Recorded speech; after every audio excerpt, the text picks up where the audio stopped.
আসসালামু আলাইকুম রহমতুল্লাহ। যারা 2023 সালের অনার্স দ্বিতীয় বর্ষ পরীক্ষায় অংশগ্রহণ করবেন তাদেরকে কিন্তু ফর্ম ফিল আপ করা বাধ্যতামূলক। ফর্ম ফিল আপ না করলে আপনি কিন্তু অ্যাডমিট কার্ড পাবেন না, পরীক্ষায় অংশগ্রহণ করতে পারবেন না। তো যারা ফর্ম ফিল আপ করতে পেরেছেন সময়ের মধ্যে তাদের জন্য তো খুব ভালো, আর যারা এখনও ফর্ম ফিল আপ করতে পারেনি, আরেকবার সময়ের জন্য অপেক্ষা করতেছিলেন বা যে কোনো কারণে ফর্ম ফিল আপ করতে পারেননি, আপনাদের জন্য সুখবর। সেটা হচ্ছে আপনাদের ফর্ম ফিল আপের তারিখ কিন্তু 15 দিন বাড়িয়ে দেওয়া হয়েছে। তো চলেন কতদিন বাড়াইলো এবং কবে থেকে কবে ফর্ম ফিল আপ করা যাবে, টাকা জমা দেওয়া যাবে, কাগজপত্র জমা দেওয়া যাবে দেখে নেই। তো সর্বপ্রথম দেখতে পাচ্ছেন সংশ্লিষ্ট সকলকে জানানো যাচ্ছে যে 2023 সালের অনার্স দ্বিতীয় বর্ষ পরীক্ষার শিক্ষার্থীদের আবেদন ফর্ম ফিল আপ এবং টাকা জমাদানের তারিখ নিম্নলিখিত ছক অনুযায়ী বর্ধিত করা হলো।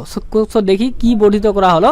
দেখেন আবেদন ফর্ম পূরণের শেষ তারিখ দেখেন আপনারা 15ই সেপ্টেম্বর 2024 তারিখ রবিবার রাত 12টা পর্যন্ত ফর্ম ফিল আপ করতে পারবেন। ক্লিয়ার? এবং 15ই সেপ্টেম্বরের মধ্যেই আপনাকে কিন্তু কলেজে টাকা কাগজপত্র জমা দিতে হবে। তো এইটাই ছিল ভিডিও এবং এটাই ছিল পরীক্ষার্থীদের পরীক্ষার আপডেট। তো আশা করছি ভিডিওটি ভালো লেগেছে, লাইক করতে ভুলবেন না।